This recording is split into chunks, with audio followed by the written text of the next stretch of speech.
Well, we give TCU the respect and credit they deserve. I thought they played well. A veteran group, they knew what they had to do. They didn't lose their poise and composure, and I thought they played really solid for 40 minutes. And then at the same time, we got a very sad group in our locker room. This team is grown used to winning and likes to win, and this game really stung. You can show it by the emotion in the locker room today. So we'll just learn from it and move on.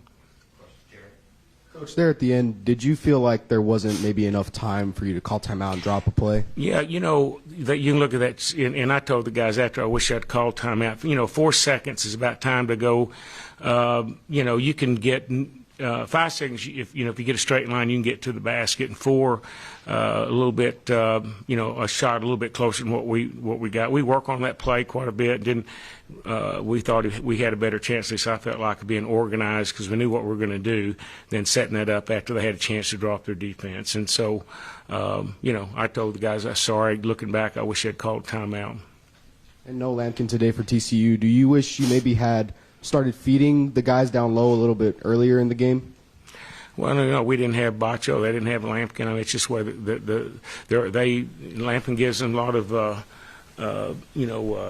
weapons down low. He's strong, but at the same time, they're quicker and faster when he's not on the floor. And but we did go inside quite a bit. As you can see, both our big guys had quite a few points. So we were definitely trying to get it inside. And I thought Fardos and Campbell Banner did a good job. I think one had 17 and the other 19. So. And last one for me, you switched to kind of a 2-1-2 or 2-3. What would you say that was at the end, that zone? Yeah, we just ran it.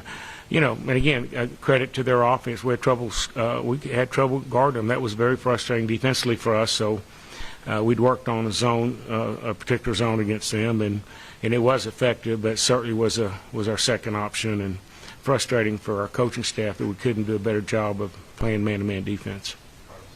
Mark, I know it's kind of difficult to kind of push that off, but I guess with this being so close to March, did this feel like a tournament game, and how difficult was it? I know you mentioned the locker room, but for them to kind of know the implications of the winner.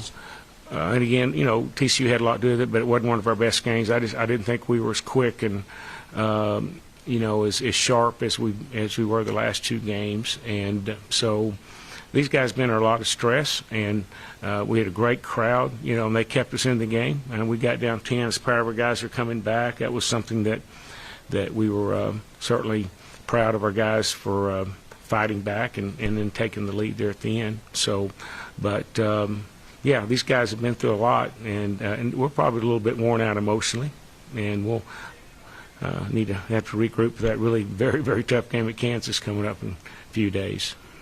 Davion making that layup with about 12 seconds. You could have called the timeout. Did you just like the look that he had, or did you just kind of trust the player to make a play for you? Yeah, we were calling a couple of sets to get the ball downhill, and we were trying to get fouled since we were in the double bonus. So that was our big emphasis in the late game. We were trying to, we fouled them. We had another foul to give. We were trying to foul, and we just didn't do that late. We had 2 fouls to give, and we gave one, and we wanted to do it one other time. And, that's just what happens, I guess, with a young team. It was certainly talked about and emphasized over and over in the timeout. You got 2 fouls, foul, and then again on the second bounce, foul again, and we just didn't get it done.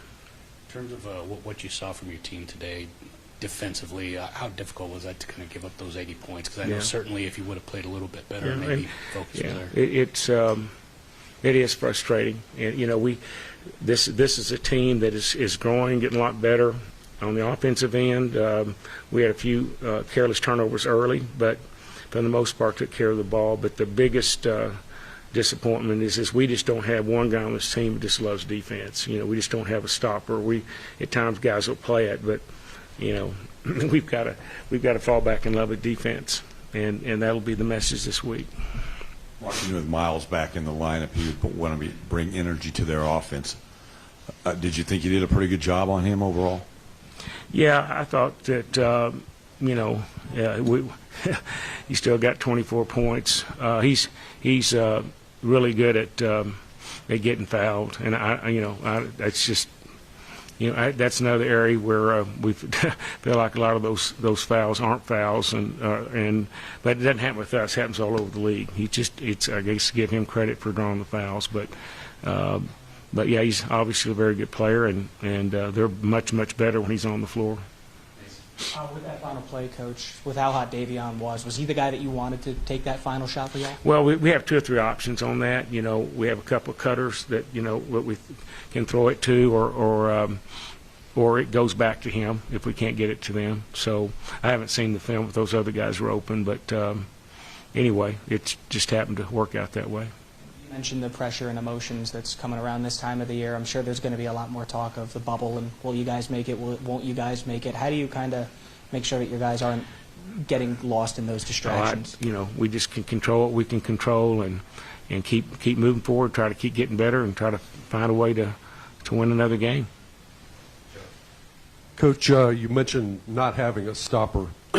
If you did have a stopper, would you put him on a guy like Mike Miles and not switch out and just put him on him and say, hey, stop this guy? Yeah, I think it depends on the situation, the time of the, and score. But yeah, on a guy like that, we would definitely, our game plan was to try not to let him catch the ball at times. But some of it's difficult to get that across. But yeah, we've done that in the past where we just face guarded a player, and that would be one that. But with him, they've got a lot of other good players. I mean, Ball's really good. I mean, all their players can score in different ways, and they don't have anybody that you can just back off of like we were able to do it at Oklahoma and even with a couple of guys at West Virginia.